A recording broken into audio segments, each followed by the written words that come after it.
So very good morning, good afternoon and good evening world over, all our brothers and sisters wherever you are. Green morning, green afternoon and green evening to the entire fraternity, the global fraternity in the different continents wherever you are. We extend you a very hearty welcome, warm welcome with lots of enthusiasm from India, the soil of India. Today is 107th, 107th webinar during this lockdown, making education relevant. आइए शिक्षा को प्रासंगिक बनाएं. It's a global confluence of educators, teachers, principals, directors, vice chancellors, technocrats, counselors, psychologists, and of course with them lots of other experts from the corporate world. We extend you a very hearty welcome from world over. Now, ladies and gentlemen, something very interesting. We have got a very distinguished guest who is going to discuss a lot and share with us this evening, Dr. Aarushi Jain. She is the Associate Director at the Bharti Institute of Public Policy, Indian School of Business. A very hearty welcome, very warm welcome to this distinguished guest. But before I bring my distinguished guest along with 5 girls for women empowerment this evening, that's on Wednesday, 19th of August 2020 at 7 p.m. Indian Standard Time. I got to share a couple of slides with you because lots of brothers and sisters, they join from the world over. Every day we are increasing our family size because Indians believe in Vasudev Kutumbakam.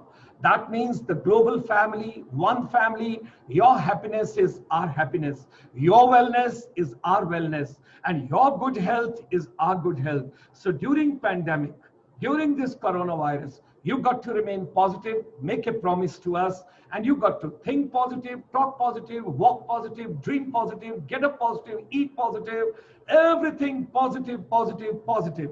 So ladies and gentlemen, with that, let's start this wonderful positive evening, all of us together. And I wish to share with all of you something from the world over. All my brothers and sisters, those are joining from Canada, United States, Latin America and different countries. Over there on the eastern coast or western coast, early in the morning, either you're going for your morning walk or your morning jog, or some of us, because we have got a different time zones over there, you must be having your breakfast as well. Enjoy your breakfast, enjoy your jog, enjoy your morning cup of coffee and tea, but be with us also. Let's share a couple of moments together, how to make the world a better place for all of us to live and to overcome this particular crisis and difficult moments, which we all have to go together. From Canada, United States and Latin America, I bring you to Europe. I know you all have enjoyed your wonderful lunch. Before you go for your evening tea and coffee, let me share a few moments with you. Let's enjoy your tea and coffee after a little while. Once we have done with, we know that Europe has passed through a very difficult time, particularly Italy, France, UK, Spain. They had lots of difficult moments, but we pray to Almighty that all of you should be fine. You should be taking care of your health and you should live happily during this coronavirus period.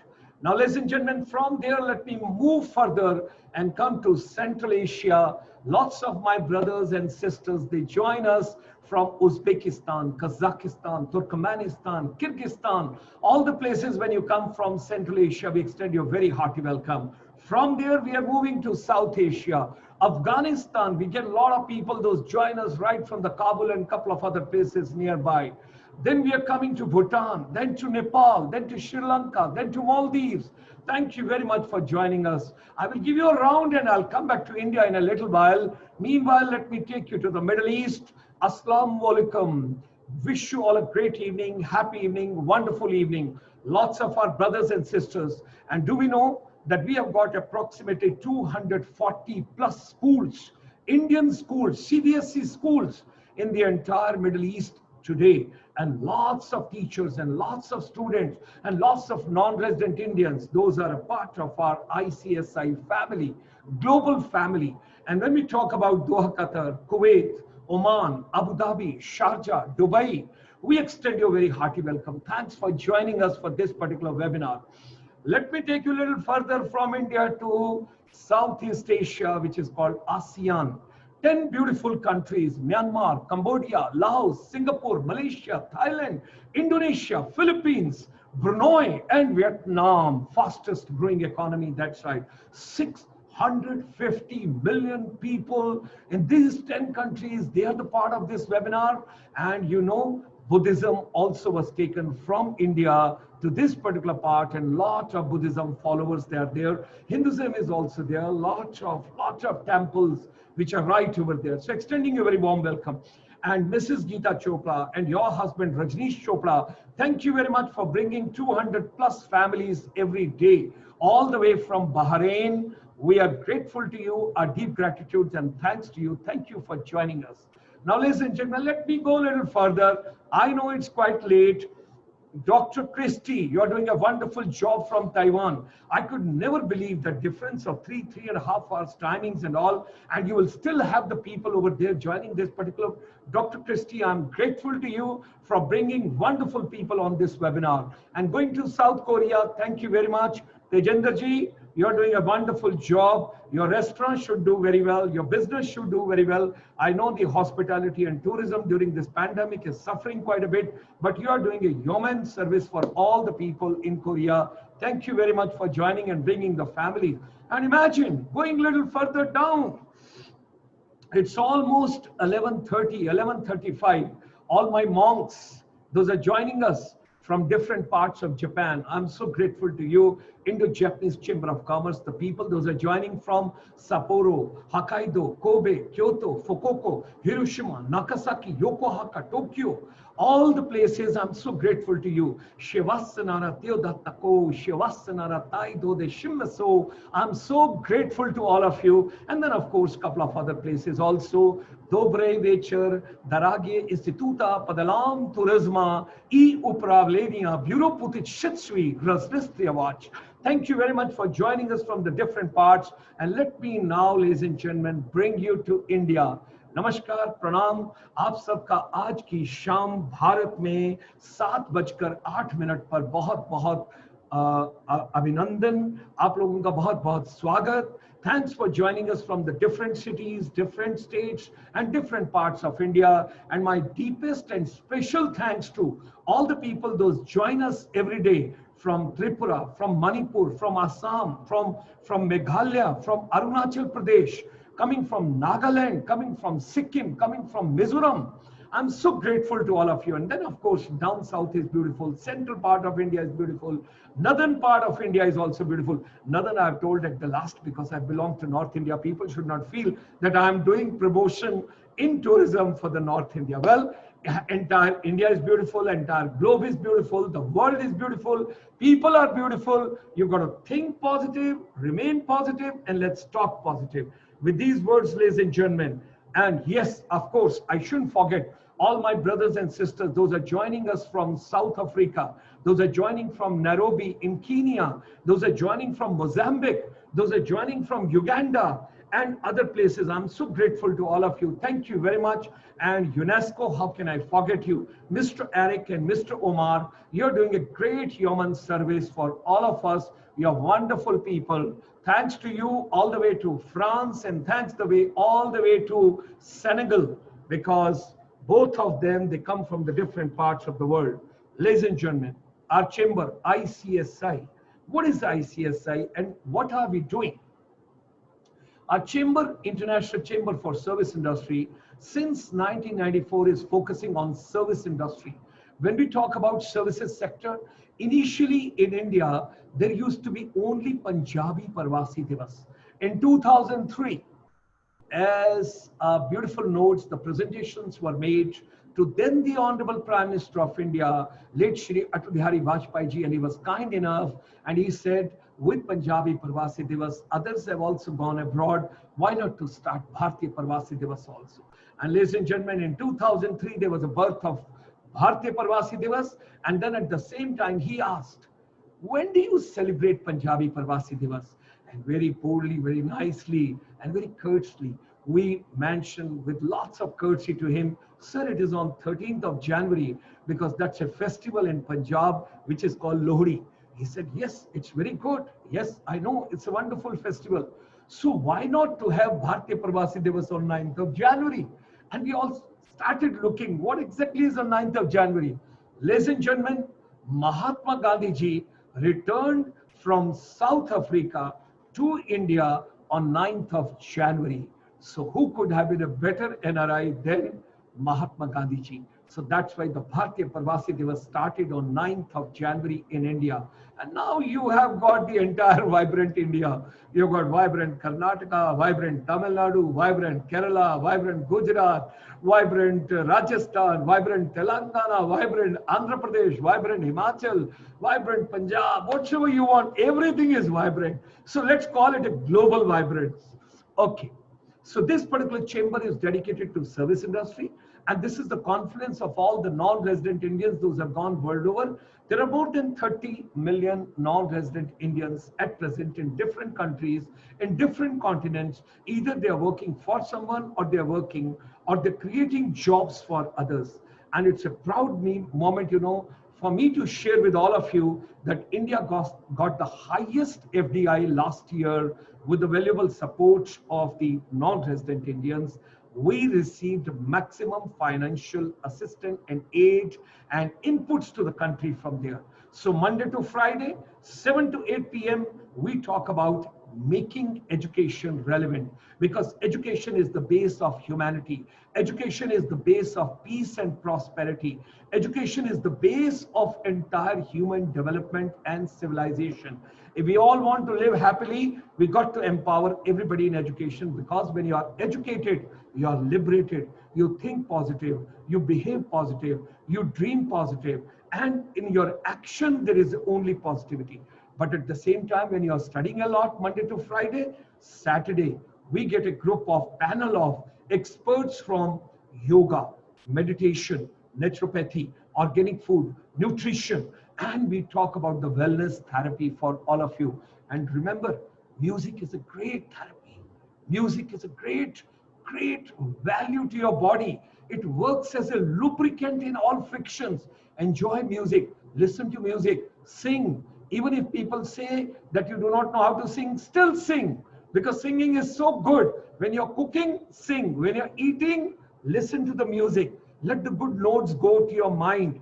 That's what I feel. Music is very, very important. So every Saturday, Ayurveda for the global wellness. Let me take further. During this lockdown, we know the thought processes are affected. Business is affected. Physical and mental health is challenged. Main part of the universe, that is education, is deeply affected. As per the UNESCO, almost 1.7 billion children are at present away from their schools, colleges, universities, institutions, polytechnics, ITIs, skill institutions, competency institutions, wherever they are.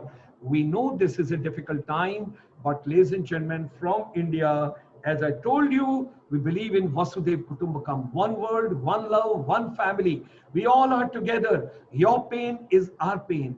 Your pleasure is our pleasure. First you be happy, then we will be happy. So everybody got to smile. Those are watching this particular program, either live, you're coming on the webinar, but I do not know why you feel shy to come in the webinar and you want to come on the Facebook. You want to come open your watch parties. So those of you who have not opened the watch party, I would request on your Facebook, Dr. Gulshan Sharma's page, kindly open your watch parties also. It's very important. We all can enjoy together. It would be wonderful. Ladies and gentlemen, beautiful moment. Heartiest and deepest congratulations and regards to the Honorable Prime Minister of India, Shri Narendra Modi ji, and Dr. Ramesh Pokhriyal Nishank ji, the Honorable Education Minister of India, for this new education policy which was long awaited. It's going to bring so much of change, and Bharat ko punah Vishwa Guru banna hai. Jahan dal dal par sone ki chidiya karti hai basera, wo Bharat desh hai mera. That is something very important. India once again has to become Vishwaguru. It has to get back that glory which it had at the time of Takshila and Nalanda. Nalanda was the first residential university of the world, where 10,000 youth were getting free education, free stay, free food, free boarding and lodging. Everything is free of cost, and 2,000 teachers, acharyas. So India, Pune, and the new policy is bringing your vocational, your internship, your skills, your competencies, everything. And now, what could have been better?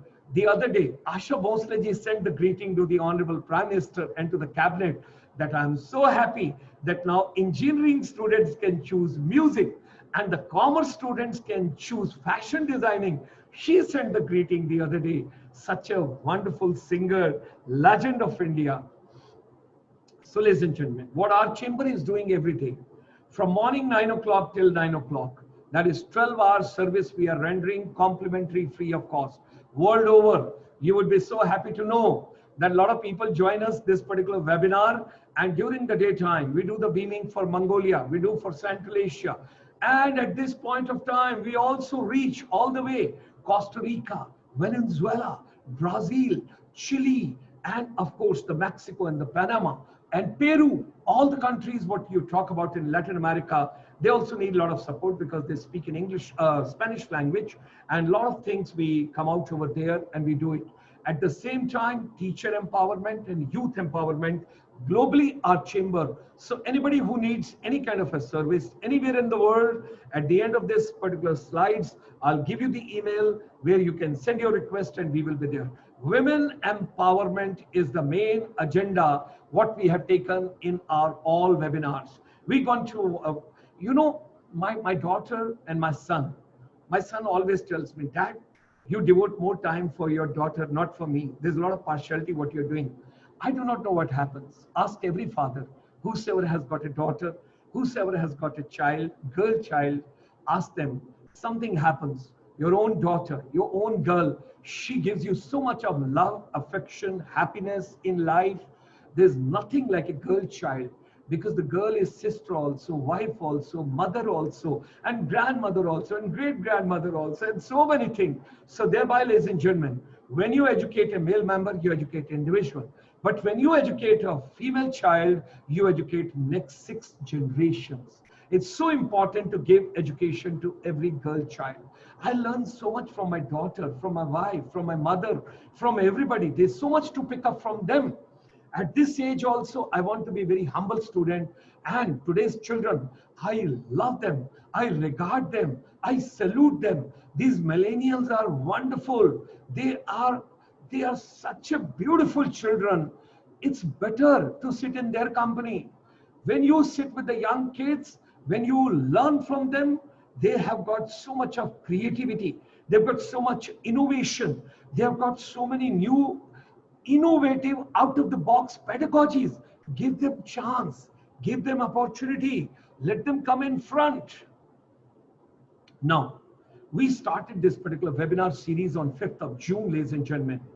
Making education relevant. We have taken the 3 words, and I want to go with this series only. My entire rest of the life I've dedicated to this, making education relevant. And it will remain relevant ever, always. We have blocked 13 different websites with the name of makingeducationrelevant.com, .in, .net, .club, anything on this planet what is available. Making education relevant is a part of ICSI now. When I talk about this, ladies and gentlemen, world over, when we started this series on 5th of June on the World Environment Day, why? Because we learned that the next misunderstanding world over among the countries is going to be on water sharing, on going to be water crisis, on water problems. We got to be taking care of it. So ladies and gentlemen, it's very important for all of us to understand that Jal Hi Jeevan Hai. Water conservation is very important for all of us. We got to save the water. We got to save every drop of the water. And that's why all these young kids, those come in the evening, I always request them, come out with some new idea. Come out with some new innovative idea. We want to share that with the Ministry of Water Resources in India. Now, Monday to Friday I have discussed with you. Now comes the Saturday morning. What happens on Saturday morning? 500 million plus people world over are following Buddhism. Buddham Saranam Gacchami. When we say that, These 500 million plus people, I do not know what energy comes to me on every Saturday morning, altogether different. I wear their clothes on Saturday morning. I wear their color. And I feel like that I should turn into a monk. I should learn something from them. What did Lord Buddha say? And what did he convey? In Buddha's teaching, what is there which can be taken in today's education system? What is so important? So every Saturday morning, 9:30, Buddha's teaching relevance in today's education system. And I'm thankful to International Buddhist Confederation, Secretary General, Venerable Dr. Dhammapiya, who helps us for this program. Then comes this Saturday evening, Ayurveda for the Global Wellness. So ladies and gentlemen, don't forget to join us. If you want to remain young, if you want to remain happy, if you want to think happy, all the times happiness, happiness, and happiness. I sleep after this webinar as a log, and I get up at 3:30 in the morning. I'm a vegetarian and I'm a teetotaler. I only think positive. People who do not love me, I request God, give them also wisdom, give them also happiness, keep them also happy. They should also think positive. Everybody world over should be positive, positive, positive. When there will be so much of positivity in the entire galaxy and the universe, imagine what this world would be. There would be no fight, there will be no armaments, there will be no terrorism, there will be no fights with anybody, and everybody will look after each other's welfare. Let's pray for that world. What do we have to take from here? Nothing else. But remember, till the time you have your last breath, and that's why keep your finger over here under your nose and see whether the breath is coming or it's going out or it's going in. It's going out or it's going in. So it's very important to remember over here is that till the time Jivan is, till the time the life is, you've got to do your karmas. And you've got to take care of your health. And you've got to take care of your wellness. And when you're mentally happy, remember, you will have less of problems in life. When you listen to music, take my words, listen music for 48 hours and see the change thereafter in the world. Music is very, very important. Remain happy, think positive, behave positive all the time. Okay. Come Sunday morning, Monday to Saturday I have taken you, and now is coming a Sunday morning. What happens on Sunday morning? Who told Sunday is a holiday? Huh? Who told that Sunday is a holiday? Sorry. Sunday. I'm telling you in a little difficult language now. Sunday, if you want to take a rest, you will not go to toilet. You will not take oxygen on Sunday. You will not take breakfast or lunch or dinner on Sunday. You will not breathe on Sunday. Let me see. So, Sunday is as good as any other day. This body, whenever it needs rest, give a rest to it.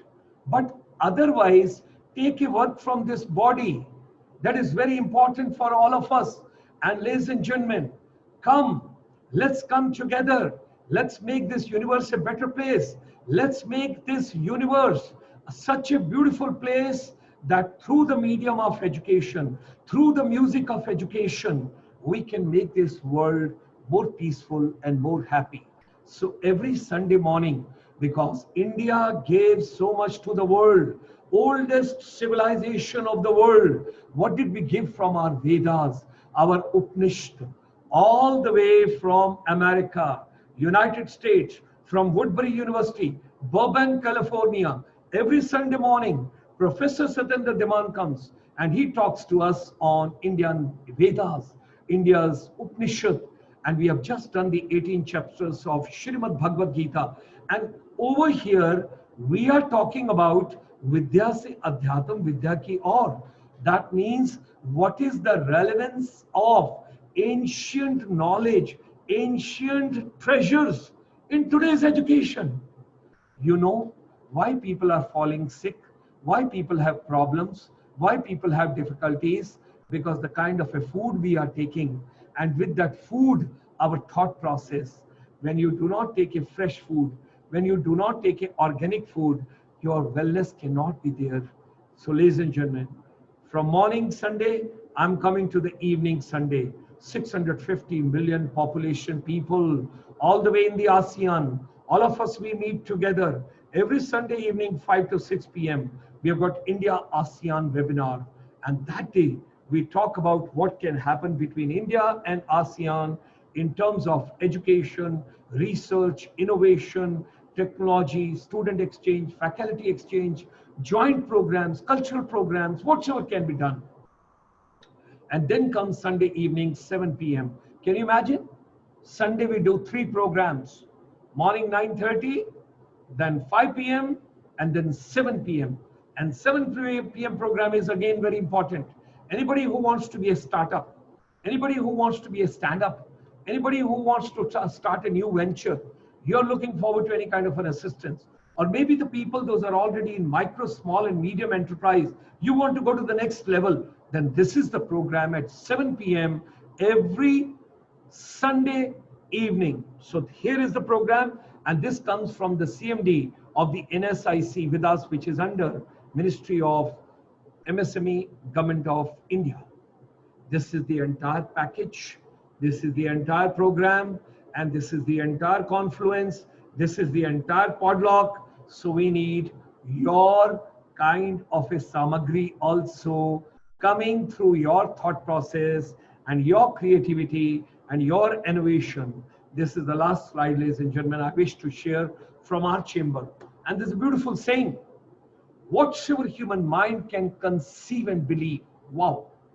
Whatsoever human mind can conceive and believe, it can achieve. Let's come together. Let's make education relevant. Global confluence of educators, motivators, technocrats, counselors, and all the corporate sector world over, wherever you are. Whatsoever way you want to be a part of this particular program, come to International Chamber for Service Industry, write to us, send us an email. Should you wish to be a panelist or you want to send suggestion, innovation@ICSI.Asia. And you can also send a small WhatsApp. So ladies and gentlemen, like doctors, nurses, and paramedical people are doing great warrior service, similar way the educators and technocrats and corporate, they're also doing wonderful job. Our teachers are doing wonderful service. And at the same time, our children are also very vibrant and very, very cooperative at present with their parents at home. Every day, we get 5 to 6 girls under the women empowerment to share their thought process with the entire globe. Today, we have got Riddhi, Angela, Diksha, Disha, and Aditi, and they're joining us from the world over, and they will share their thought process with us. What do they feel about water saving, water conservation, what all can be done? And ladies and gentlemen, this is my special guest of the evening. A very hearty welcome this evening. Put your hands together and extend a very hearty welcome to Dr. Aarushi Jain, Associate Director, Bharti Institute of Public Policy, Indian School of Business. Dr. Aarushi Jain, ma'am, she is an experienced public policy expert. She is currently working at the Associate Director at the Bharti Institute of Public Policy, Indian School of Business. She leads the institution administratively, along with coordinating the research, funded projects, as well as the education programs at the Bharti Institute. Dr. Aarushi, ma'am, she has been associated with the educational and research institutions since the past 16 years in different capacities. She has had a long association with the National Center for Good Governance. This is the Lal Bahadur Shastri National Academy, where the IS officer gets their training, and other forces people, they also go to get a lot of training over there. It's in a beautiful place called Mussoorie. For research studies as state coordinator for Punjab and Himachal for research on rural development sector. Dr. Aarushi, ma'am, she has published a book on public-private partnership and corporate social responsibility, CSR activity, and has more than 40 publications in leading international and national journals. Ladies and gentlemen, this lady, she has a research interest which includes public policy and governance, education sector, corporate social responsibility, rural development, women and child development issues. Dr. Aarushi Jain, ma'am, she takes keen interest in social work, being the president of the Red Cross HWS in various districts of Himachal Pradesh. She has worked extensively on social issues as a women empowerment, Save the Girl Child campaign, health and education, and many other programs. She has been honored and acclaimed for her efforts on various occasions, both at the state as well as at the national level. For the past year or so, she has been working closely with the Department of School Education under the board umbrella of ensuring quality education in the state of Punjab. She is also the coordinator of training programs, a special training program for almost 1,000 newly recruited schools principals and headmasters. Those are the heads of the various institutions in the entire state of Punjab. A program being run by Bharti Institute of Public Policy at the ISB for the Punjab government. Ladies and gentlemen, we extend a very hearty welcome to the lady. She is going to be with us this evening. But before I hand you over in the safe hands of Dr. Aarushi Jain, two surprises we would like to share with all of you. Number one, from tomorrow, you will have one Ayurvedist for 5 minutes every day at the beginning of the program before we start our evening, because from world over, we are getting a request from lots of parents and corporate sector that our children are sitting before the computer, before the laptop, before the gadgets for a longer duration. Their eyes are strained, their necks are becoming stiff.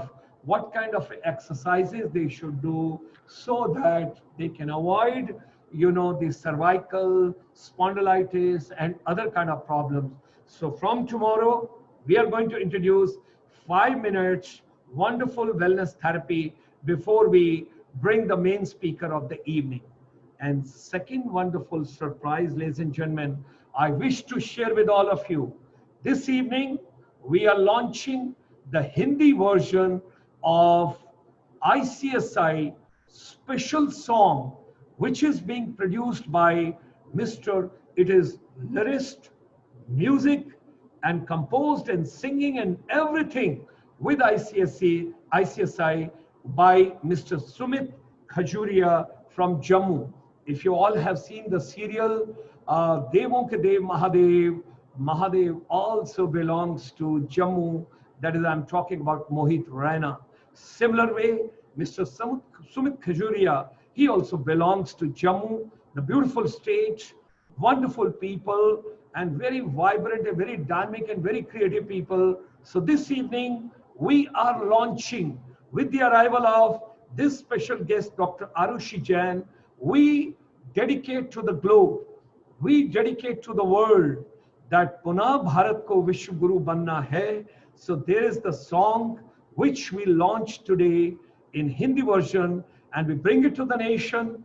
We will keep moving it with it, and lots of new visuals will keep coming. So ladies and gentlemen, before I take you to the lady, let's listen to this wonderful, beautiful notes which come this evening to all of us. Let me just share.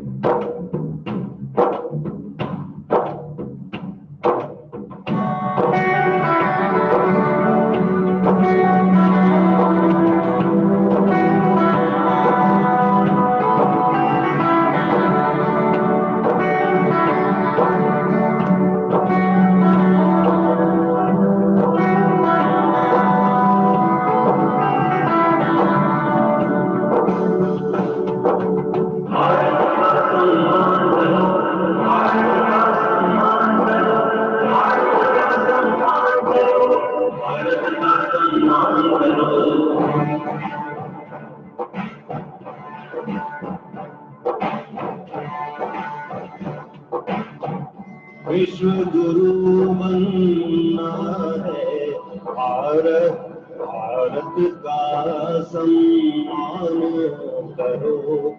विश्व गुरु बनना है भारत, भारत का सम्मान करो। शिक्षा के पथ पे आगे बढ़कर, शिक्षा के पथ पे आगे बढ़कर सबका ही कल्याण करो। भारत का सम्मान करो, भारत का सम्मान करो।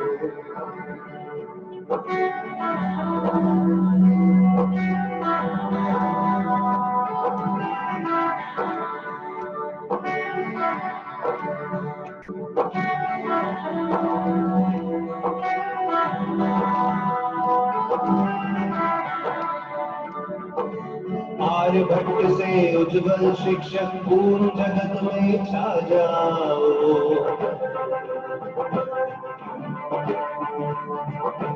आर्यभट्ट से उज्जवल शिक्षक पूर्ण जगत में छा जाओ। श्रेष्ठ वर्ग के तारे बन के अपना नाम भी चमकाओ।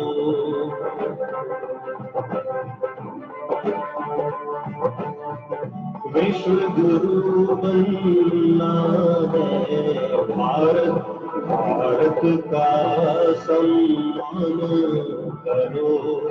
विश्व गुरु बनना है भारत, भारत का सम्मान करो। शिक्षा के पथ पे आगे बढ़कर, शिक्षा के पथ पे आगे बढ़कर सबका ही कल्याण करो।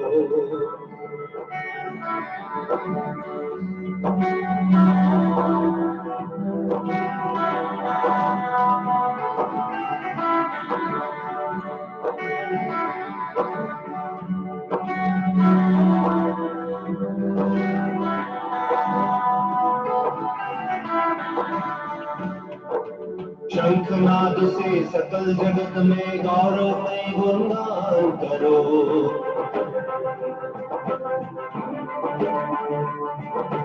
गगन कल्पना एपीजे कलाम और भगत सिंह बन जाओ। साहस भर के झांसी जैसा जीवन का बलिदान करो।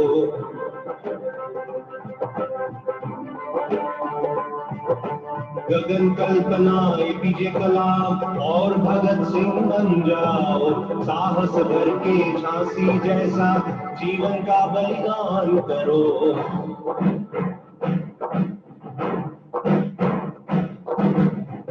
विश्व गुरु बनना है भारत, भारत का सम्मान करो। विश्व गुरु बनना है भारत, भारत का सम्मान करो।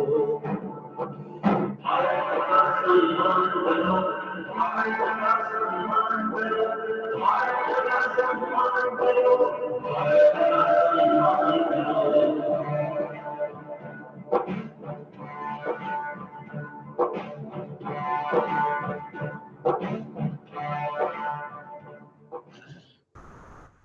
So, ladies and gentlemen, this song is dedicated to the entire universe on a very special day with a very special guest today. We are proud to have Madam Aarushi Jain.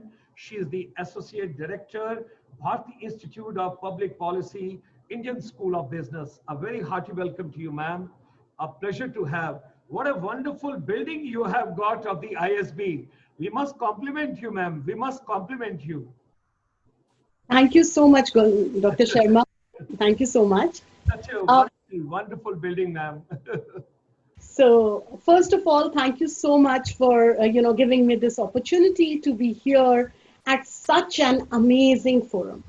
Thank you, ma'am. Thank you. So, I would like to begin by complimenting you for the kind of motivation, for the kind of energy that you basically bring to the platform.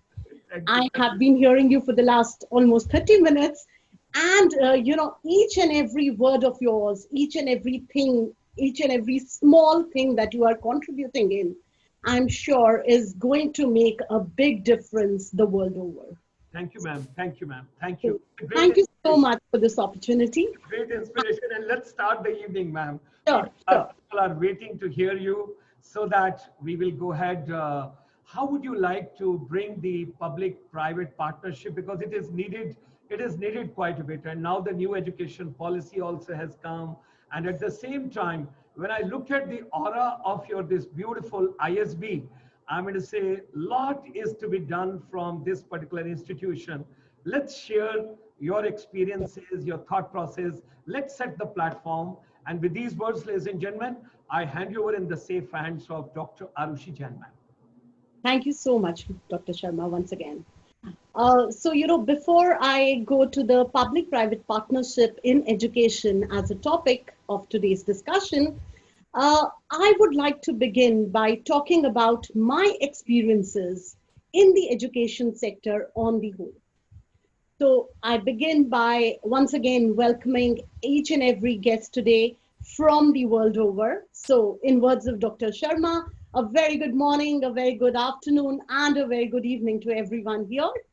And it's amazing, actually. I was looking at the chat and I could see people joining from Afghanistan. If you see, the participants here, you have people from the Middle East, from the Western countries, and it is an amazing platform that you've created, a kind of a virtual village to say, where each one is joining almost every day for these kind of webinars. And of course, education is one of the most important sectors. Makes complete sense of the topic, making education relevant. So with these words, I would like to begin by sharing my experiences in the education sector, from a very, very different perspective. Let me begin by talking about an initiative that we started in the year 2004. So this was an initiative which I and my husband had started, and we had called it Know Thyself. In Hindi, in the Indian language, we call it Khud Ko Pehchaniye.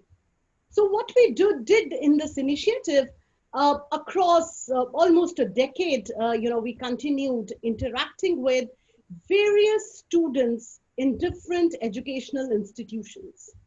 So we used to conduct a workshop for students, and these workshops were basically, motivation. These were basically around career guidance. This was basically around all-round personality development of students. And, if I'm talking about 15 years from now, that was the time when these aspects were not being taken care of to the extent now we are focusing on these aspects. So, we used to go to these institutions in rural areas and, in areas where sometimes even we had to walk for kilometers to reach that particular school. And we did it across states, across, some of the state capitals.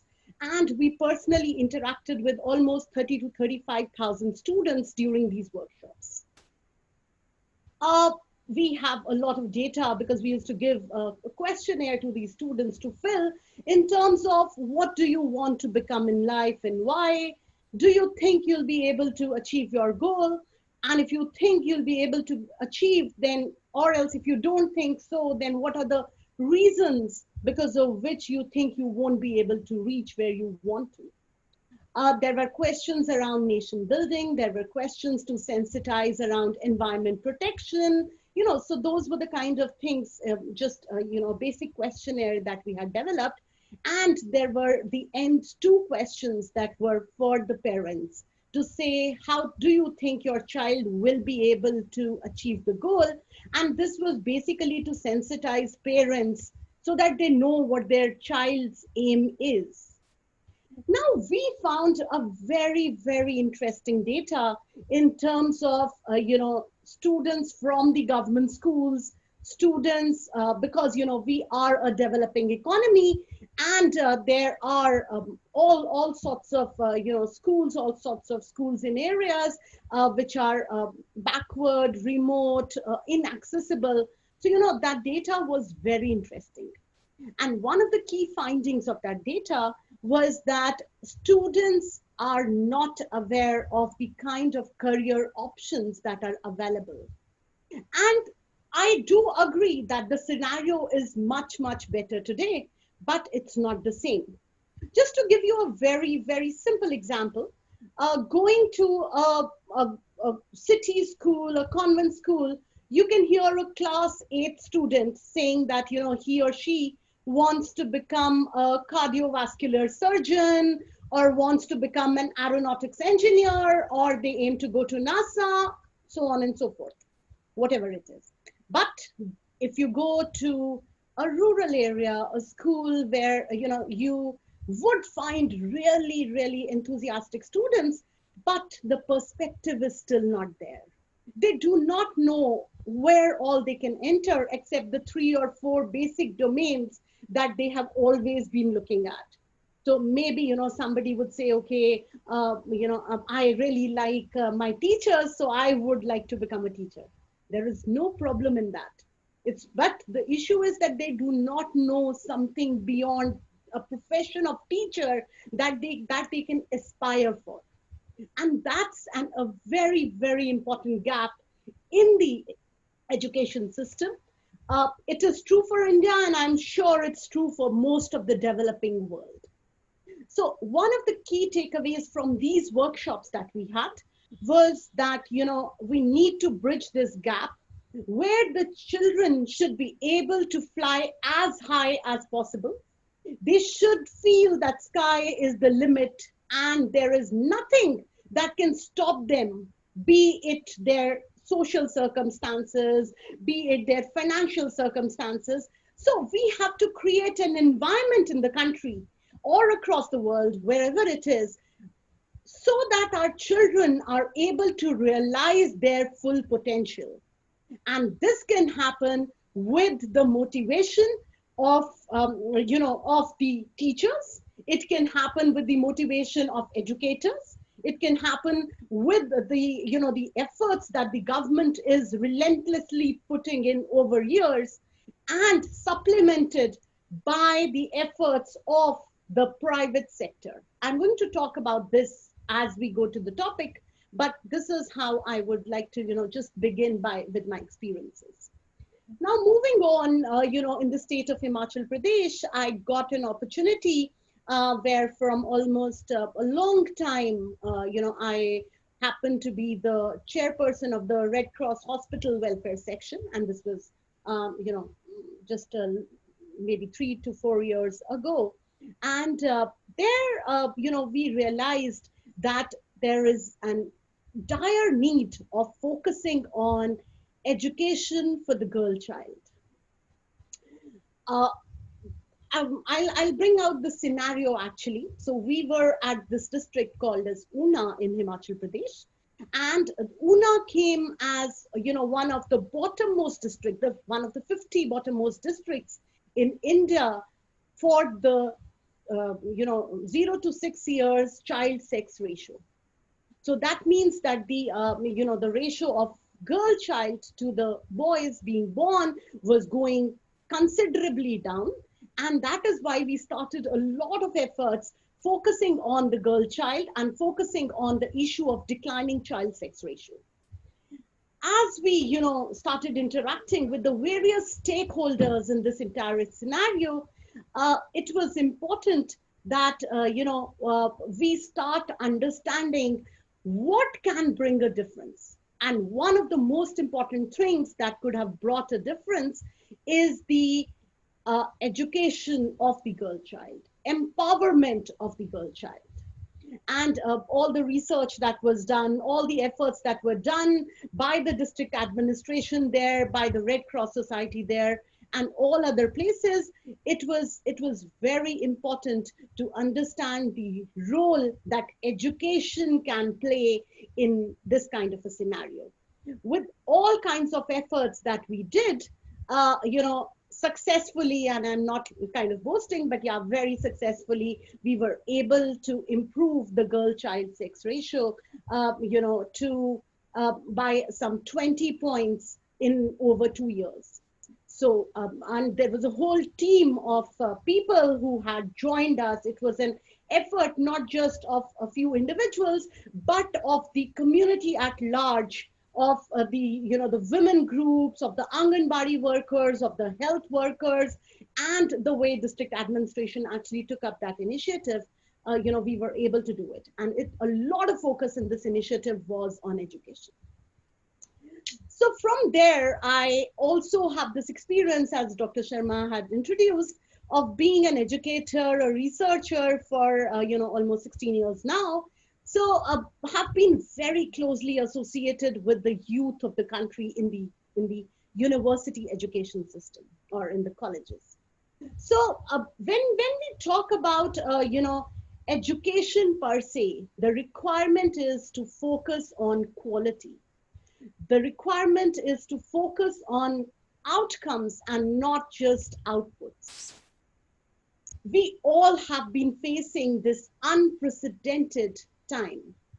COVID has actually brought out the challenges in not just economy and not just, in the health sector, but one of the important sectors that has been impacted has been the education sector. For the last 6 months, I don't think so there are, anywhere in India for sure, and across the world, we've been hearing, all sorts of news, all sorts of reports where children have not been able to go to school for 6 months now. And the same holds true for the higher education sector. But what has been commendable has been the innovation that has come up and how, the challenge is being converted into an opportunity. And I'm also going to talk about this aspect as we go ahead. But what I mean to say with my experience is that, university education and colleges today have to focus a lot on innovation. They have to focus not just on the curriculum of what they are teaching, but also on empowering the youth, empowering their students to take up all sorts of challenges, to be able to upskill themselves, to be able to actually, change in this dynamic scenario. So that is what is required when we talk about university or college education in any of the developing countries as well as across the world. I got an opportunity to be in the United States for a long time. And, I saw the education system in the United States very, very closely, both the university education, but more importantly, I had my little daughter, whom we got admitted in the kindergarten in US. So the experiences of the school education system there are also were a great learning opportunity that taught me a lot of things on how, United States as a country, as as one of the world leaders, has an assimilating culture. The way they welcomed people from different countries, the way they assimilated them into their own cultures, and also learned from their culture was amazing.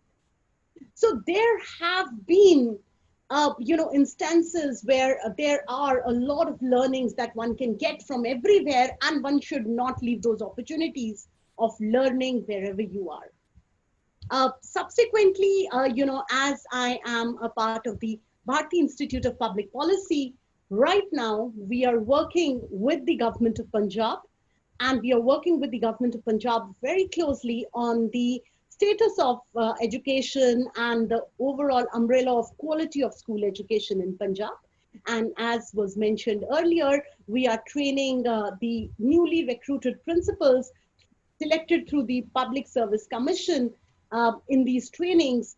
And it has again been a wonderful experience for all of us. We have already trained 650 principals and heads, and we intend to do these trainings, on a continuous basis. So the impact of these trainings is now being assessed. And what we could see is the motivation of these principals, the motivation of these school heads who go back after these training programs and are implementing all innovative ideas at the grassroots level. So when we hear their stories, when we see the kind of difference they are bringing at the grassroots level, it is one of the most satisfying, feelings as an educator and as a teacher. So having said that, very, very briefly, in fact, I took more time than I had thought on, speaking in general about the education scenario. But now I would like to talk about the topic for today, and that is public-private partnership in education. So I'm just going to share my screen because I can go on speaking like this, but I do understand as you are joining from different places, and sometimes language is also a constraint. It becomes much more, better and facilitating if there is a text in front of you. So with that perspective, I'm going to just share my screen and share with you the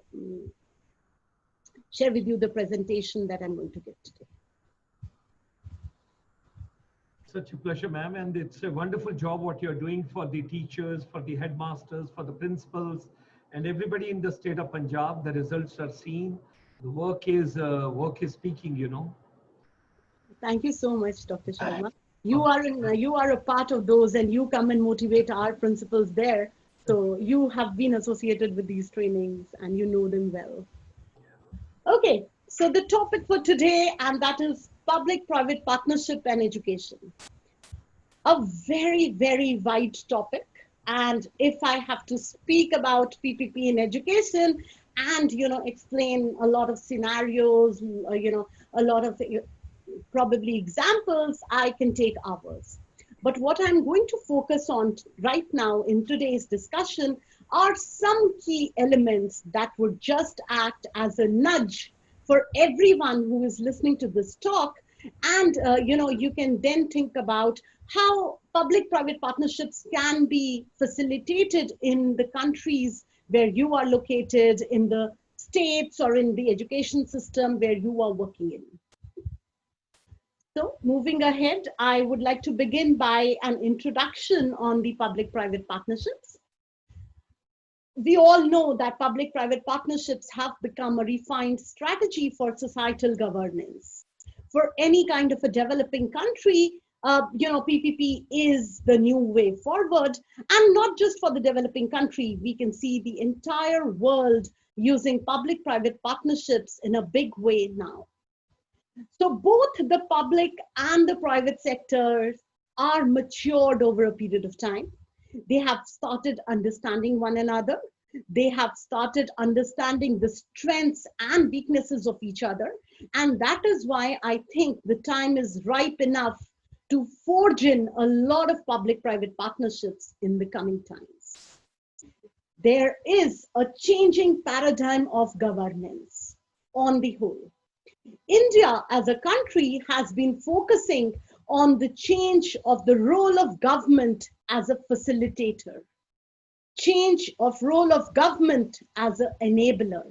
And in this new role where government wants to take up the role of the facilitator or as the enabler, we have a public-private partnership as one of the very good options where government can be the facilitator and the private sector and the other, the developmental sector, the community at large can take up larger roles in this scenario. So a public-private partnership is a creative enterprise where best of the two sectors is brought together in order to have some kind of impact, some kind of fruitful results. So with this introduction of generally about public-private partnership, what we see in general when we say public-private partnerships and what comes to mind is what we see in front right now. So whenever we talk about public-private partnerships, in everyone's mind across the world, you see the scenario of infrastructure development. And why is it so?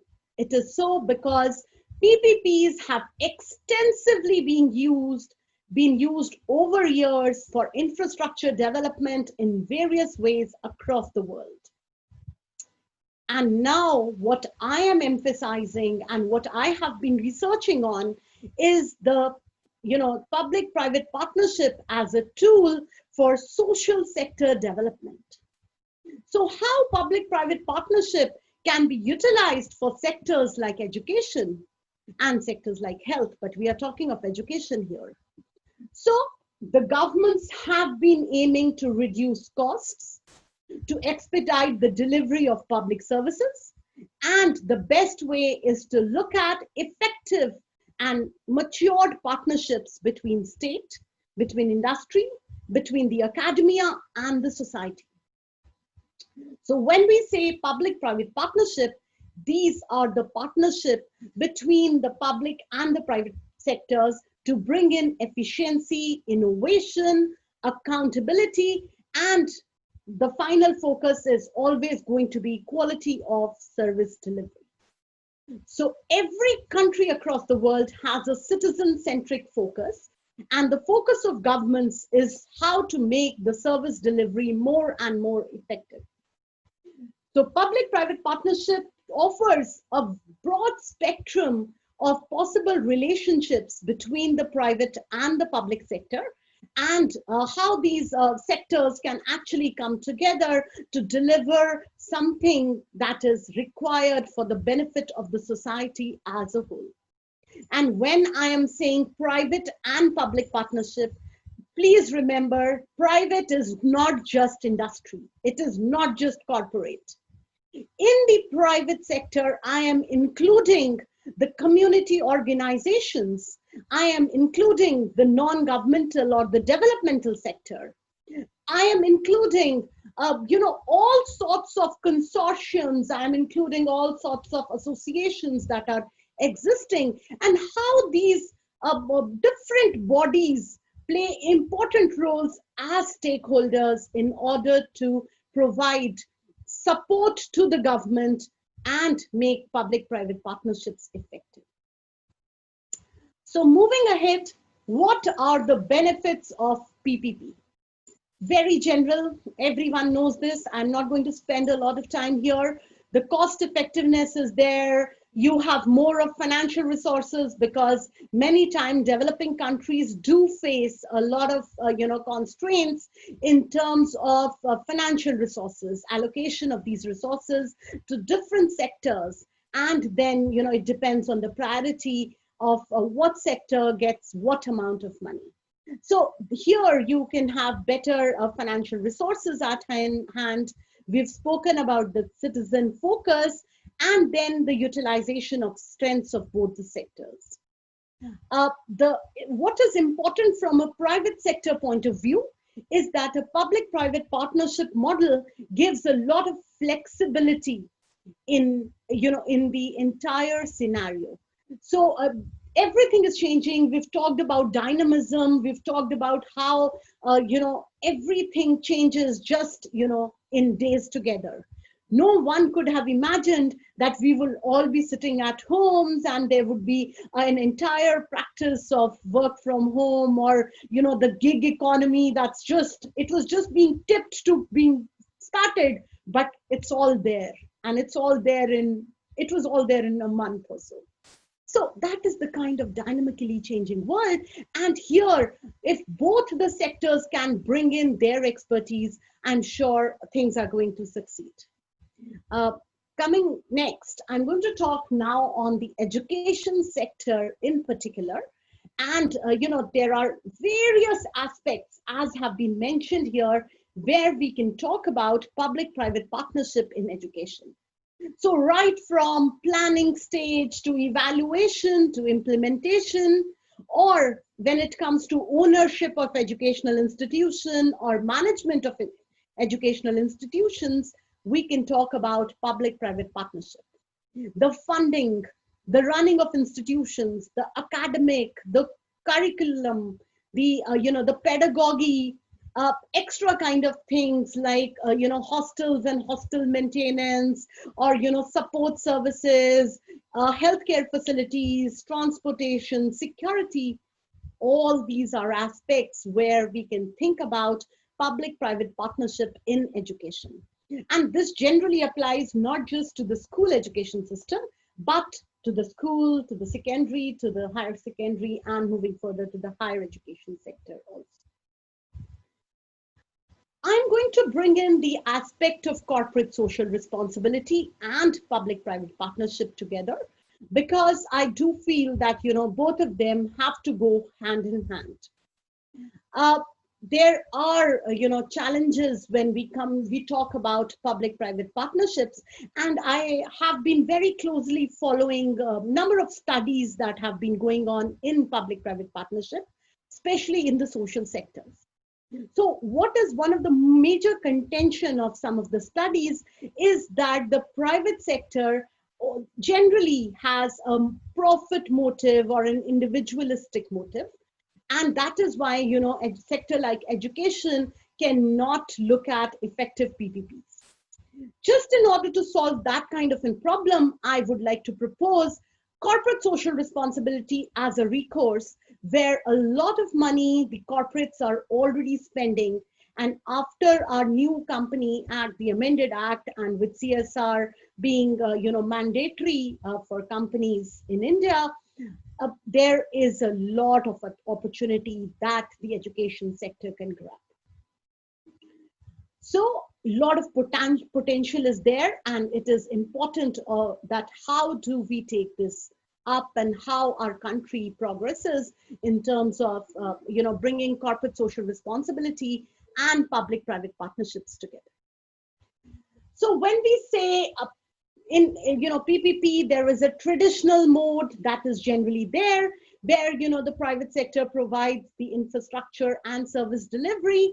There is the designing, financing, building, operating. So the basic PPP modes that are there, which are build, own, operate, transfer, or build, operate, transfer. All of you know those.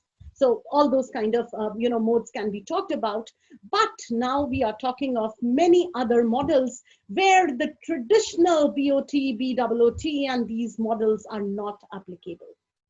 Just some examples, and I'm going to go to the next slides where I am going to talk about these actually at a length. So government invests in infrastructure and the private sector is operating. Or the other way around, the private sector is actually spending money in infrastructure development, and a lot of corporates are already doing it as a part of their corporate social responsibility. They are building infrastructure of colleges, they are building infrastructure of educational systems, labs, science labs, all sorts of computer labs, smart schools. And there the government is, so the infrastructure being developed by the private player, and the overall ownership and management is with the government. So these are different models, and I'm going to talk about I won't spend a lot of time here, but just to give you a sense of kind of common forms in which PPP in education is existing and can exist. So there was a very nice working paper by the Central Square Foundation and FICCI in the year 2014, and they have actually given most of these points, and some of these are added, but most of the points are from there, and I would like to acknowledge that. So the first model is school management. So private management of public schools, but publicly owned and funded. The advantages here are flexibility of curriculum, hiring of quality teachers, and focus on outcomes. To give you an example of this school management system, there is a government support program that is being, that is there in the state of Punjab. Also, we'll come to an example of Rajasthan, where, Bharti Foundation, a foundation in India, and, very closely associated with us also at the Bharti Institute. So the foundation has been doing exemplary work in terms of government support program in these states, and a very good example of school management. The other second example, the second way is the adoption model, where, under PPP, the private sector adopts a school or a college or any kind of institution. There are both the models, one where the government is going to pay for this kind of an adoption. And the second model is the corporate social responsibility initiative model, where the private player also pays for this adoption. And a lot of educational institutions across the country have been adopted. I'm going to talk about some examples from the world over, but in the subsequent slides and otherwise also. The next is the capacity building, and capacity building in terms of curriculum development, or training of teachers, or pedagogy support. All this is being done by a lot of institutions. And to give you a good example, Mumbai Municipal Corporation actually, was one of the pioneers of model of PPP for capacity building. Nandi Foundation is an example that is, actually taking this up in Mumbai. The fourth here I've talked about is the School Infrastructure Initiative. And this initiative is basically around the BOOT kind of a model, where infrastructure is developed, and then after a number of years of running the school, probably it becomes it depends whether the private sector is going to run it or hand it over to the government to run it forward. There is the central government's model school program that falls under this category. Then there is the next, that is, the purchase of educational services from private schools. This is a subsidy model of public-private partnership, and there are a lot of international examples that are also there in terms of giving you examples have been mentioned. Pakistan and Uganda are examples where, financial assistance is given to the schools for per child enrollment, and the focus is on universal post-primary education and training in Uganda.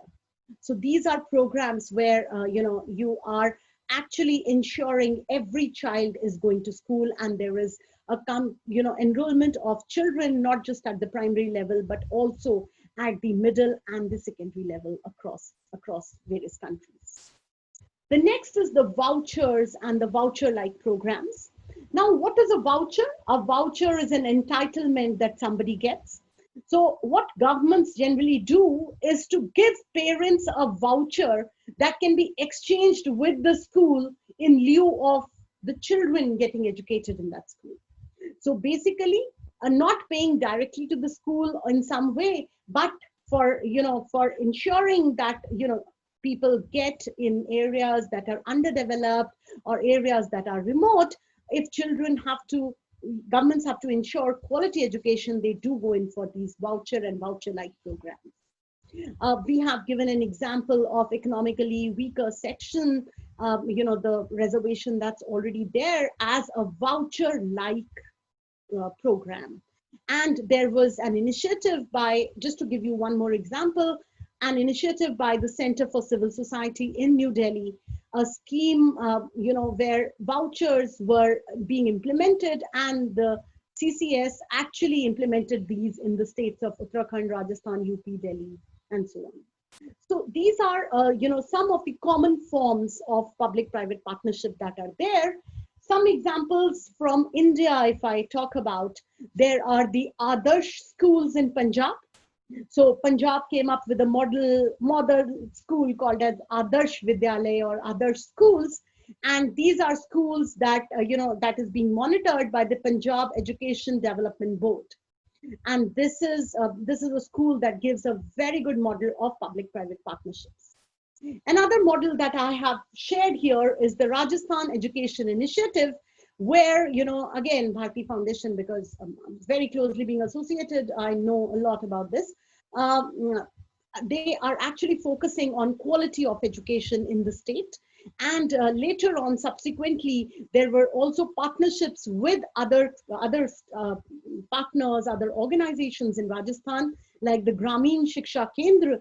And, the focus here is on educational innovation. The focus here is on textbooks, midday meals, uniform scholarships, but ensuring everything is quality in the entire education system. The last example from India that I'm bringing out here, and I'm not talking of the Kerala model, maybe I'll just orally talk about it, but not mentioned here, is the Gujarat Vidyapeeth PPP model. So this is basically, a scheme of the Gujarat government where they were working on providing urban amenities in rural areas. When we talk about Pura, this was, one of the initiatives I still remember that was probably, out of conversations with our late president, Dr. APJ Abdul Kalam. He was one of the major advocates of providing urban amenities in rural areas.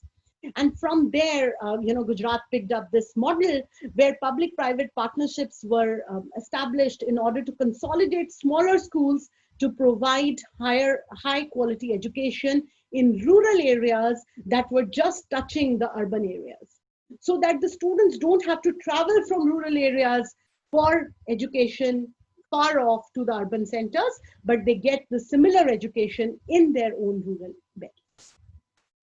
So these are some of the examples from India. Talking about some of the schemes where PPP is being implemented, you have the midday meal scheme, you have the adult education, and the Samagra Shiksha. These are schemes where PPP has been implemented. Coming to the new education policy, there is a complete reference of public-private partnership in the education policy itself. And I'm sure with the kind of the kind of initiatives that are going to be there with the coming of the new education policy in India, public-private partnerships are going to gain a lot of strength. I'm going to talk about PPP in technical education also. Just I'm touching on a lot of aspects, I know, but just to give you a overall view when we are talking of education, I don't want to limit it to school education or general education. So technical education, skill development is the prerequisite for employability, skill upgradation, continuous development, continuous upskilling is something that everyone has realized as the need of the day today. Public-private partnerships in technical education have been envisioned, have been very properly designed and being implemented through different schemes of Government of India. I'm not going to dive deep into this right now, but just if you could see, there were a lot of initiatives through the, through the various skill missions across years in the states at the central level, where ITIs were adopted, the training, industrial training centers were adopted by a lot of corporates, companies who were based in those states or regions. And the support was not just adopting or paying financially. Here, what is important is not philanthropy. What is important is to support the entire technical education, scenario. So right from, forecasting the emerging areas of employment to developing of curriculum, to, developing training materials, to hand-holding in terms of gaining newer skills, helping out with latest automated technologies, or else, giving opportunity to the students to intern in their companies, help them get employment, probably absorb those people in their own companies. All that is a part of the public-private partnership initiative in the technical education and has been going on successfully across India. Coming to the public-private partnership in higher education.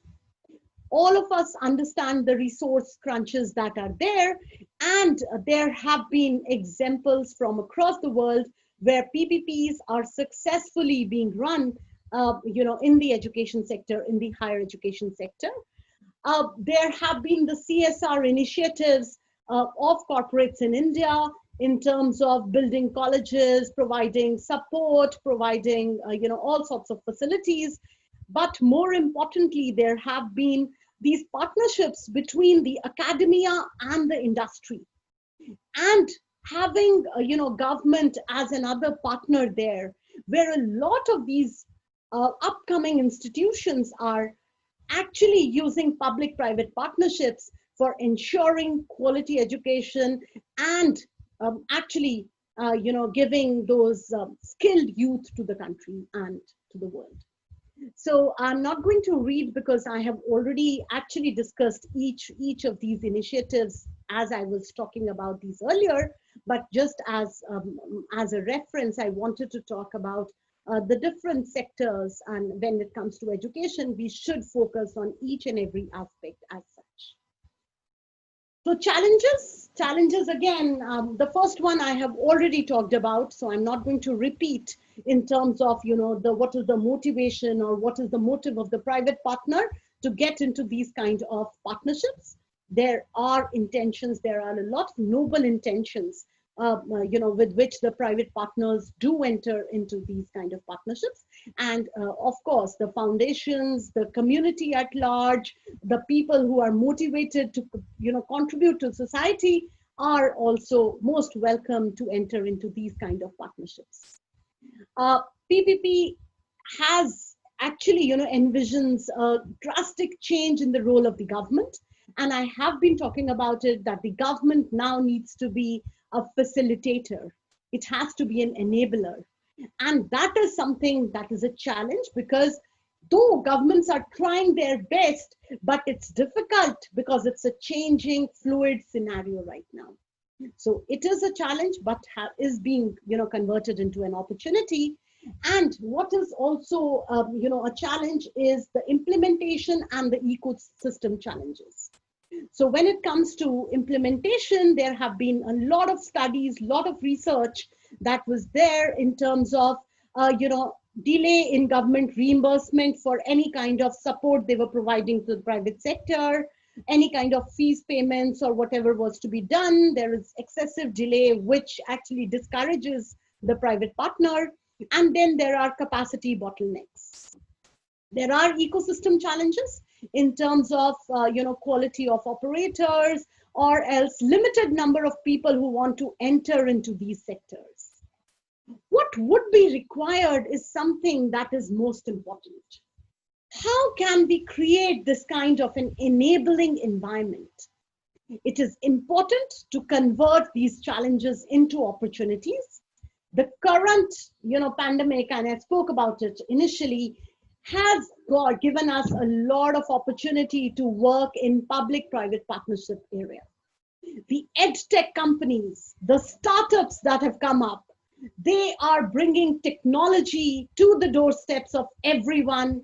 And now is the time when just little kids who were not even knowing computers are able to do everything on their Google Classrooms or Microsoft Teams or whatever is being implemented. And this is not just private schools.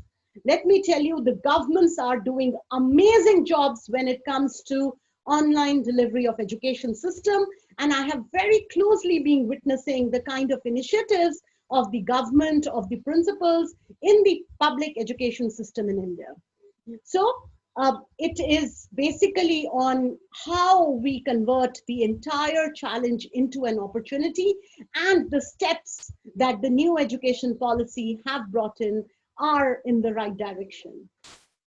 So in the end, I would just say that, with the kind of issues that developing countries face, public-private partnership is going to be not just an essential thing, but I am sure it's going to be the new normal. And, urgent need is to start involving the private sector, start having, faith in the systems from both the sides, because until and unless there is trust between partners, no PPP model can succeed.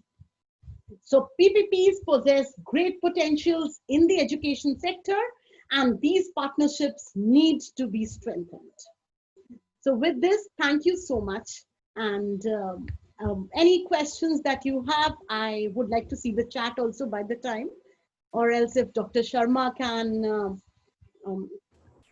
probably give me some questions or anything, any opinion, anything. Such a detailed, wonderful presentation. I must compliment you, ma'am. Ladies and gentlemen, world over, wherever you are, let's compliment for this lady. This is women empowerment.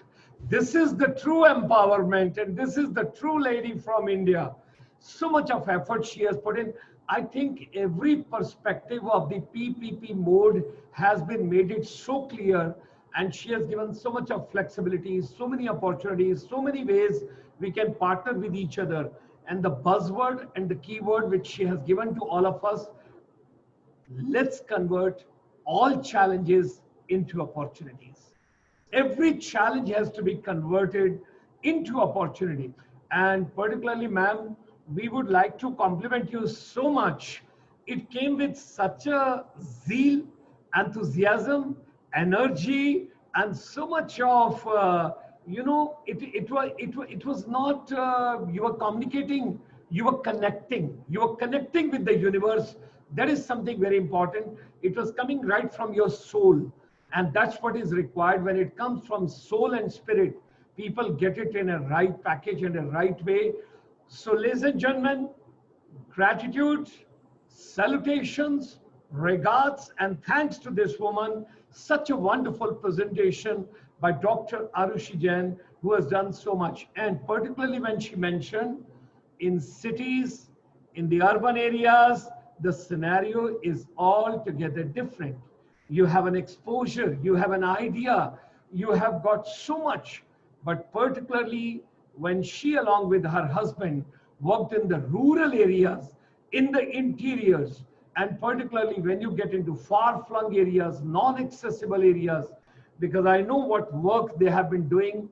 They're a remarkable couple. They're doing wonderful job. They're putting in so much of efforts. They've got a lovely doll, and they are doing amazing work. Whenever one goes to the ISB campus, you get a different vibration, you get a different positive energy, and you get so much of synergy. Today, from the energy to synergy, this public-private partnership, what all Madam has conveyed, all of us world over, wherever you are, whatever country you are, would you be kind enough to share your email once again, ma'am? Or you can put in the chat box, whatever is convenient to you. Whatever is convenient to you. So, please, please write to me at Aarushi, Aarushi 227 @gmail.com. And also the ISB ID, I'll give it to you. Aarushi_Jain @isb.edu. So this is with the double A.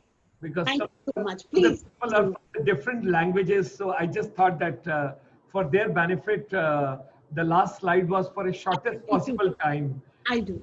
That's why, you know, I just thought that in case if you put it for them, because some Spanish-speaking people have joined me on basically, ma'am, my Peru president, he wrote in the immediately on my Facebook, oh, we could not, you know, we could not get her email ID. So ladies and gentlemen, it's right over here. Dr. Aarushi Jain, Indian School of Business, and she can be contacted. There are two emails she has given: AARUSHI_JAIN@ISB.edu, or alternate email ID is there: AARUSHI numerical 227 @gmail.com. I hope, Pratap Singh ji, you are listening to me, because you are on the Facebook and you asked me, and the lady had been very kind to give you both the emails. So let's bring something from Latin America to the ISB over here in the state of Punjab, because it's your own Punjab. You have to take care of it the best possible way. Thank you, ma'am, because it was needed. So they just wanted, I requested you just to share with them. Thank you very much. Thank you so much. Thank you so much. Ladies and gentlemen, the final word from the guest of the evening will still come.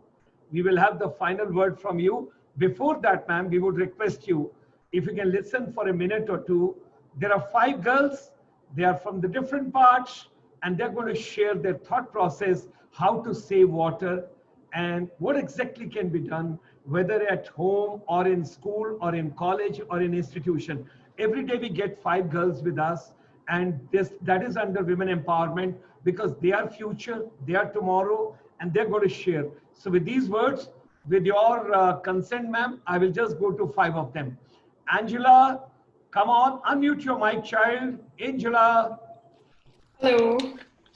Good evening, Angela. Good evening. Good evening to everyone here. Yes, Angela. And I hope you and your parents are fine. Yes, everyone's fine. Share your thought process this evening with the entire world.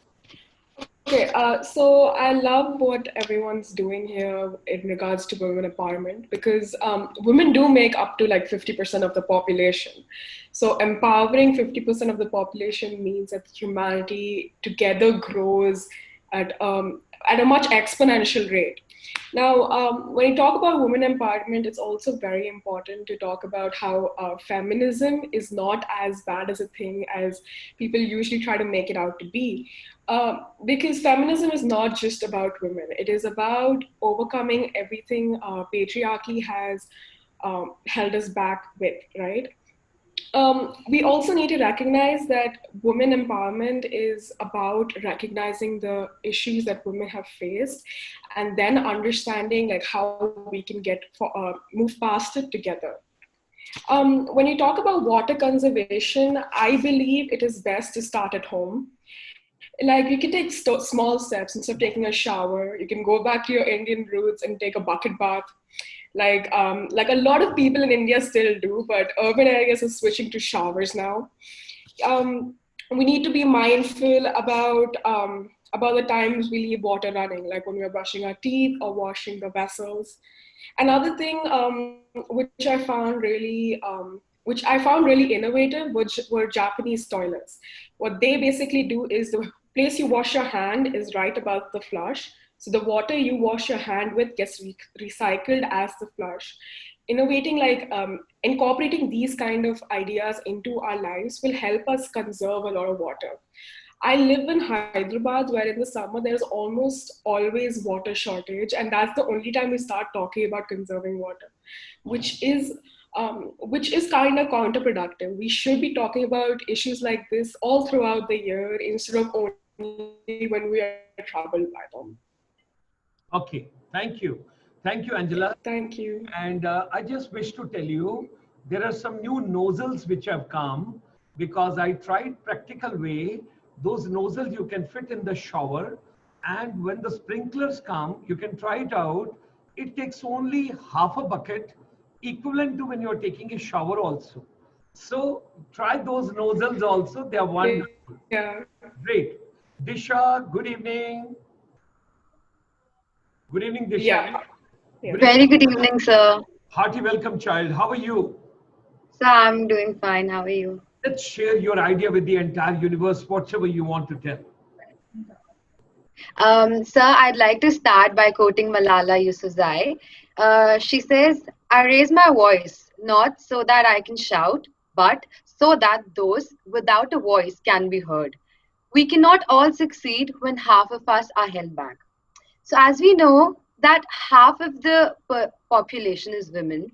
So, and the since very beginning, women have been thought of being restricted to the kitchen. But if you look at the scenario these days, one of the most popular chefs are male. So if that stereotype can be broken, why can women not be more akin to different gender roles over the years?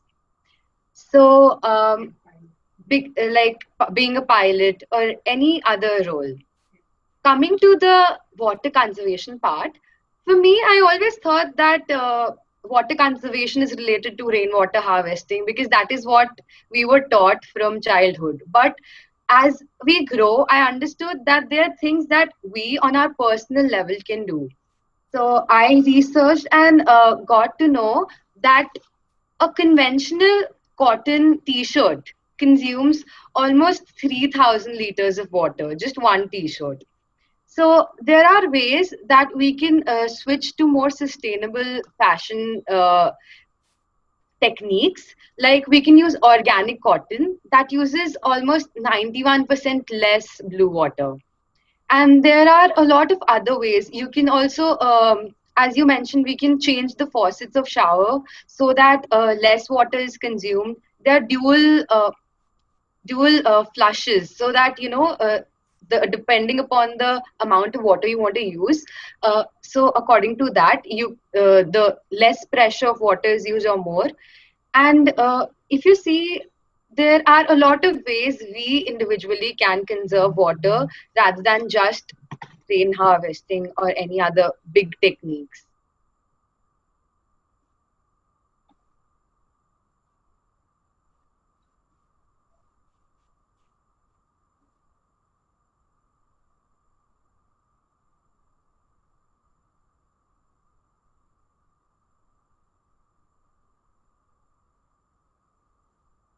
So I think your mic is on mute.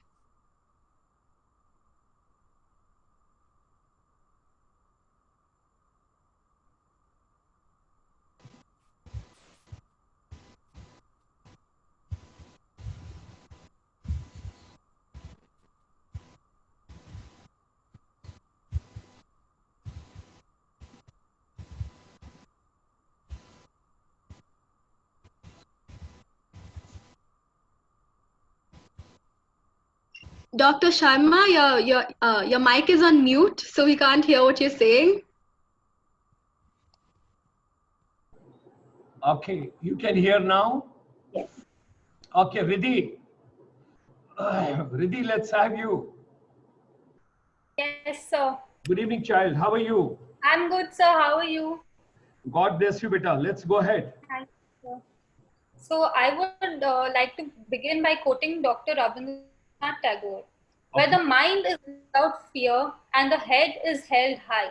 Into such heaven of freedom, my father, let my country awake. A progressive woman is an inspiration for the society. Women today are unstoppable, be it engineering, medicine, media, sports, finance, technology, or arts.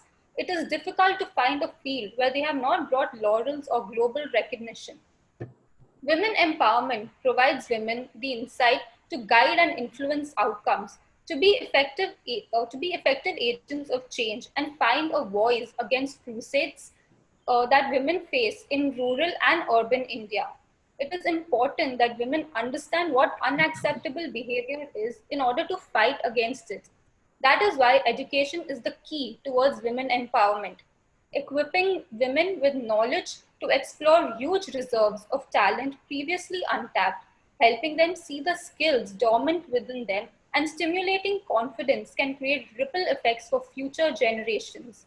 Empowering women is equal to empowering the humanity. We need to break the myth of women being at the receiving end and empower every woman to know that her contribution counts. Empowered women have the ability to break barriers and to achieve their rights in all dimensions. Women's needs and issues will be highlighted in forums and discussions only when they represent such forums.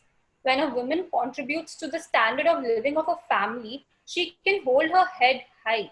She would be capable of sustaining herself and can break the threads of traditional dependence by claiming her rights and finally by being recognized.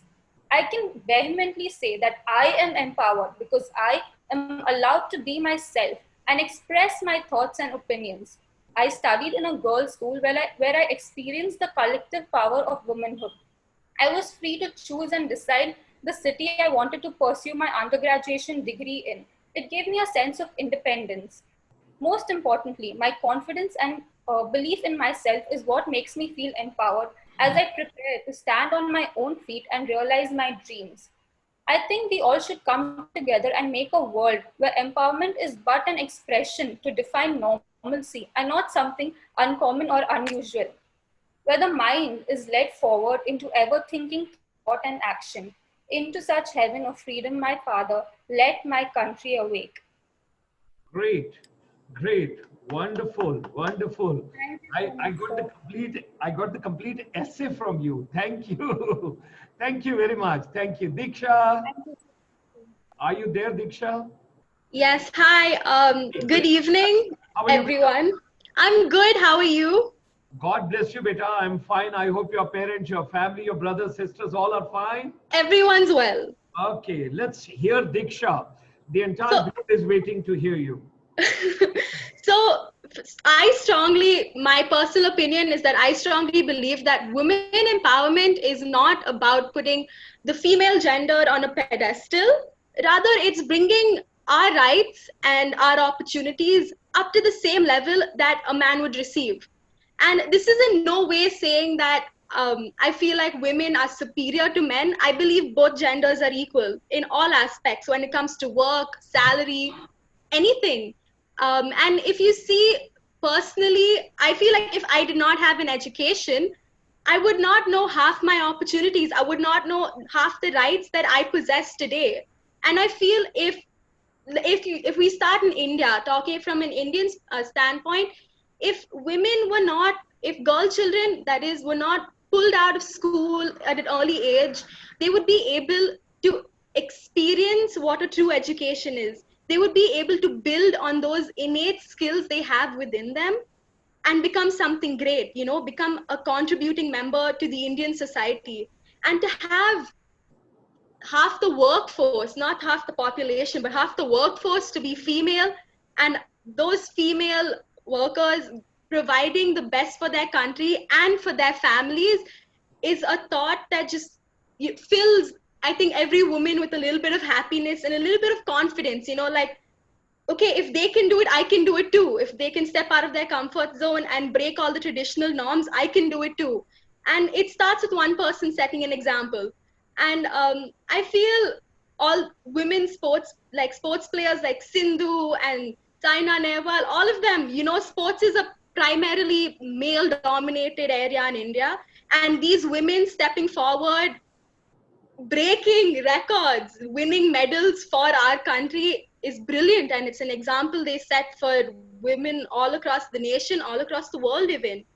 And speaking about water conservation, I feel like Angela rightly said, it starts at home. It starts with you. If you take the steps and you set an example to the rest of the people in your house about how important water is and how you can save it in the most simple ways, whether it's taking a bucket bath or whether it's recycling excess water that's leaking from taps, collecting it to clean your house, you can conserve water in so many ways.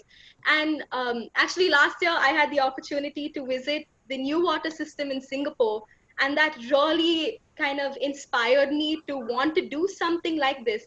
They recycle sewage water into drinking water through multiple layers of filtration and RO processing, and to make dirty water into something that you can drink and that's good for you is an inspiration that I think every country can take from. And Singapore being such a small, it's a city country basically. In India, if we can implement this city by city, we can see amazing change in the next 10 years at least. And I feel like if people put their minds to it, if we work together as a society, we could actually achieve this in the long run. Good. God bless you. Wonderful. Wonderful. Thank you. I'm going to tell which college you are studying, child. I'm from Christ University. I'm doing my final year BCom professional. BCom professional. Okay. We are going to request your principal and recommend to him that you should send us a small write-up on your experience in Singapore, how you saw the recycling over there and how that water is being utilized and what they do. Because any good experience from anywhere can always be shared for the betterment of humanity. And particularly, we got to think about India, because at present, the forum we are sharing, India has to become Vishwaguru. And I become speechless when I hear the kids like you, the millennials like you, they're so well informed. Proud of you, child. Proud of you. God bless you, beta. Thank you. Thank you, sir. And now I have got Aditi. I think Aditi, you are left over. Who is left over? Aditi is left over? Yes, sir. Yes, Aditi. Good evening, beta. How are you? I'm good, sir. How are you? God bless you, child. I'm pretty fine. Okay, let's share your ideas. Come on. The whole world wants to listen to you. Yes, sir. So, okay, I heard everyone speak. Like, my take on women empowerment. You got the ideas also from everybody. Yes, absolutely. So, my take on women empowerment is gonna be slightly or really different, I guess, because as we all know what women empowerment is, I would like to stress on the fact on how to actually empower women. Like as Riddhi told, I am also an empowered girl. Like I have the complete freedom to choose my wants. Like I should do this.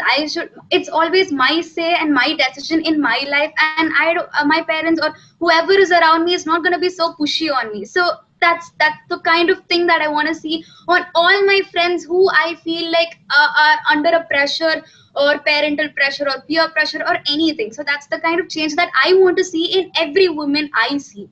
And coming to how to empower women, we often see this kind of negativity in women just because they lack support in their routine, in their route to passion.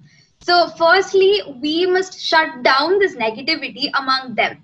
I personally know women who feel weak of themselves. Rather blaming on the other gender, we must learn to make our women feel positive and confident about themselves. When this happens, only then we can achieve our first step towards women empowerment, is what I'm totally feeling. And you spot a woman in a corner of a room and she's telling that I can't do this. Tell her, go talk to her, tell her you can, that you've got this, we are with you, support her.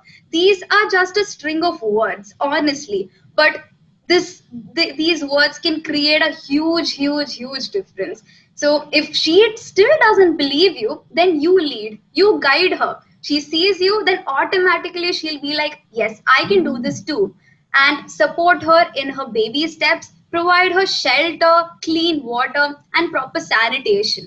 And do not forget that one pen and one book can create a whole lot of difference. So support organizations that genuinely support women instead of blaming the other gender.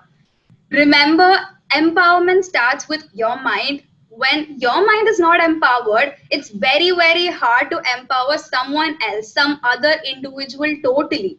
And yeah, together let's find more Kalpana Chawlas and Michelle Obamas, Indira Gandhis, and so many people. The list goes on. And yes, coming to my thoughts on water conservation again. So all of us know like water conservation as the basic practice of saving water, a precious resource, and its significance, everything, like how my other friends and panelists and all told about it. So I'm not really going to elaborate on this aspect, but rather I would like to insist on the fact that how water conservation, like we should take in baby steps again. Start individually, like how Angela, Deeksha, everyone were telling. Like all of us waste water. I waste water, my neighbors waste water, my friends waste water, right? But this should be reduced. Like we should start reducing, and like after 30 days or 2 months down the line or something, we should never be wasting water, like not even a drop of water. So it is because it's a serious concern, right? And I'm a person who watches these lifestyle channels and a lot, and I follow the tiny house movement, which is really popular and common in the United States, and slightly popular in Northern Europe, Australia, all these parts and all. So there is this very cool aspect of innovative aspect that I find in these tiny house movements, is that they don't have room for full compost toilets, so they use vermicomposting toilets, which doesn't really use a lot of water. I mean, it's like a compost toilet.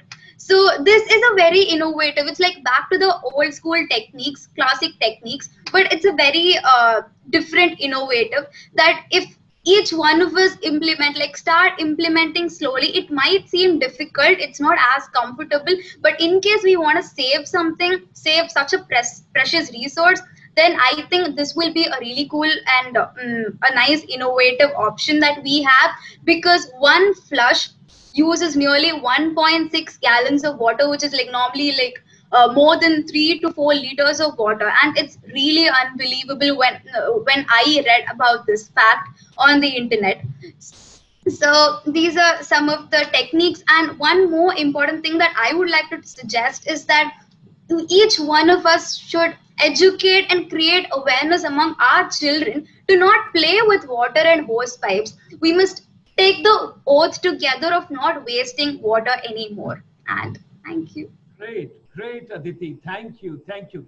See, I didn't interrupt you. I didn't interrupt Diksha also. I allowed the total time so that whatever you people want to convey. And at the same time, how can I match the speed of you young girls at the age of 70? 45 watch parties are going on my mobile phone.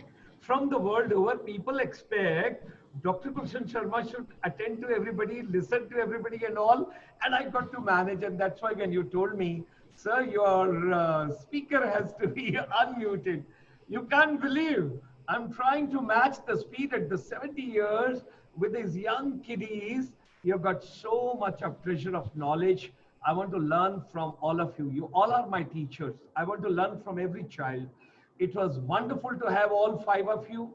You gave wonderful thoughts to us. Thank you very much. And let me get the lady of the evening now at the center stage. Ma'am, finally, we want to have little word from your side and then we close down the program. What would, after listening to these youngsters, these young girls, those are under the women empowerment, water saving also, everything, under the PPP mode, what should we take it and how do we take it? And of course, your own daughter is also now growing up. But yes, you give an example of the USA when you put her in the kindergarten. So if you want to share something related to that, how would you like, what message would you like to give to the universe from the ISB, you know, the International Business School, as a businesswoman, and who gave such a wonderful and such a powerful, you know, kind of a combination. I'm pretty sure that a lot of people, a lot of corporate houses would be interested to come for public-private partnership, particularly in education sector. Let's have the final word from you and then we will close the session. Thank you so much, Dr. Sharma.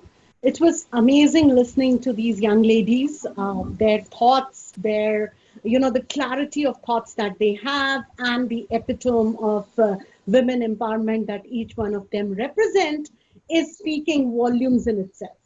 So a big hand for each one of you. Very well done, everyone. Having said that, I was actually thinking of, you know, closing this with a story, and I would do that subsequently. But as you were talking about, you know, the experiences of US and kindergarten in particular, let me just, you know, as just immediately what struck me was, you know, something that I was referring to right in the beginning, and that was the assimilating culture.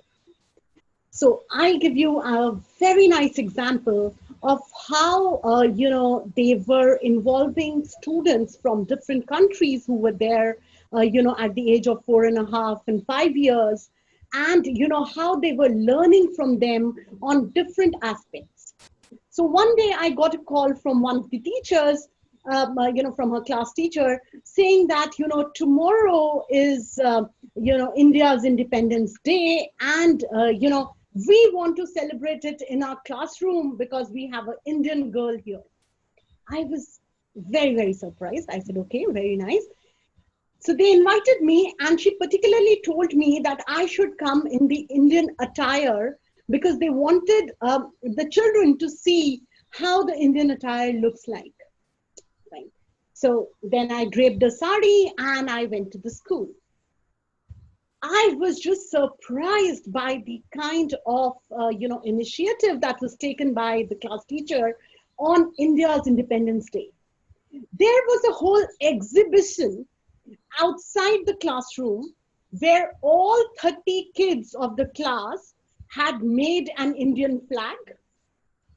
They had made, you know, they had drawn and colored Indian national symbols, be it the national animal or the national bird or anything for that matter. There was a printed, you know, thing of the printed paper, a very nicely decorated one of the national anthem. And, you know, as I went there, they first took me to that exhibition, the small exhibition that the 30 students had, you know, actually done over the past 1 week to finally culminate into India's Independence Day celebrations.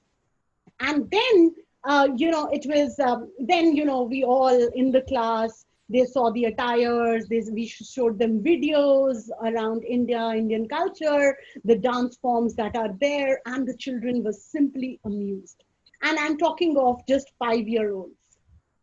So imagine the kind of atmosphere, the kind of learning atmosphere, all-round development that they ensure in a country like that. And this is not just true for India. There were students from 50 other countries, and they used to celebrate all those days, all those national days for all those students. And it was truly a learning experience, not just for the child, but for each one of us. And that was big thing. Wonderful, wonderful, wonderful. Thank you very much. Our best wishes to ISB Mohali. And we Thank pray you to so Almighty much. that under your dynamic and dedicated leadership, all the teachers, all the principal, all the headmasters, and all the people, those are in education fraternity, they should get empowered. You're doing a wonderful job on capacity enhancement, capacity building, giving them the new kind of innovations and new kind of creativities. Our best wishes and best regards to you.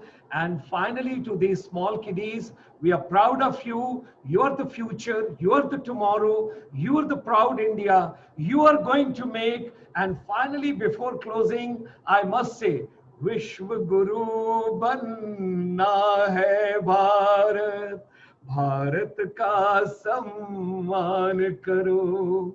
We launched this song today, and after a few days, it has been launched in the honor of Dr. Aarushi Jain, because she's an educationist. She brought the new dimension to the whole thing, and she's empowering all the teachers, educators, principals, headmasters. So we thought that let's launch this song today. Within next 15 days, through the social media, you will be having this song rocking, because the tune and the music is so scintillating and so soothing. It will go worldwide everywhere. So with these words, our deepest regards and great thanks to Dr. Aarushi Jain ma'am, and lots of blessings and lots of love and lots of good wishes to all the kiddies of the future. Thank you. Thank you very much for joining. Wish you all great day, great afternoon, great evening. Green morning, green afternoon, and green evening, wherever you are world over. Thank you. Thank